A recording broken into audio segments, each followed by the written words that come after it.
Saint میں opposition leader علامہ راجہ ناصر عباس نے parliament سے دھرنا ختم کرنے کا اعلان کر دیا ہے۔ سینٹ میں اپوزیشن لیڈر علامہ راجہ ناصر عباس کی جانب سے پارلیمنٹ سے دھرنا ختم کرنے کا اعلان کر دیا گیا ہے۔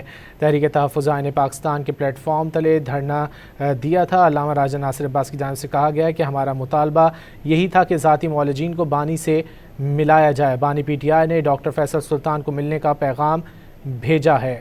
سینٹ میں اپوزیشن لیڈر علامہ راجہ ناصر عباس کی جانب سے پارلیمنٹ سے دھرنا ختم کرنے کا اعلان کر دیا گیا ہے۔ علامہ ناصر عباس نے کہا ہے کہ تحریک تحفظ آئین پاکستان کے پلیٹ فارم تلے یہ دھرنا دیا تھا۔ ہمارا مطالبہ یہی تھا کہ ذاتی معالجین کو بانی سے ملایا جائے۔ تفصیلات جانیں گے ڈان نیوز کے نمائندے عمر مہتاب برنی سے۔ عمر بتائیے۔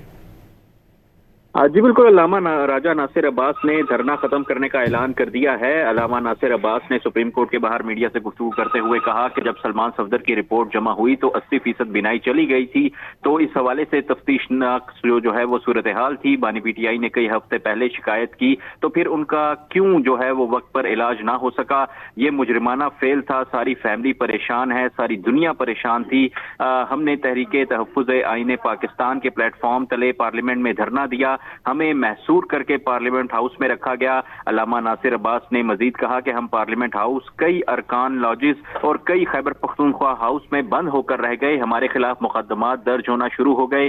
محمود اچکزئی نے بھوک ہڑتال تک کی دھمکی دی تھی۔ اب کچھ امپروومنٹ ہے لیکن ابہام ابھی بھی باقی ہے۔ علامہ ناصر عباس کا کہنا تھا کہ بانی پی ٹی آئی نے ڈاکٹر فیصل سلطان سے ملنے کا پیغام جو ہے وہ جیل سے ہمیں بھیجا ہے، ہمیں خوشی ہے۔ اب ماہ رمضان شروع ہو گیا ہے، اس لیے دھرنا جو ہے وہ ختم کر رہے ہیں۔ جی بہت شکریہ عمر مہتاب برنی تفصیلات کے لیے۔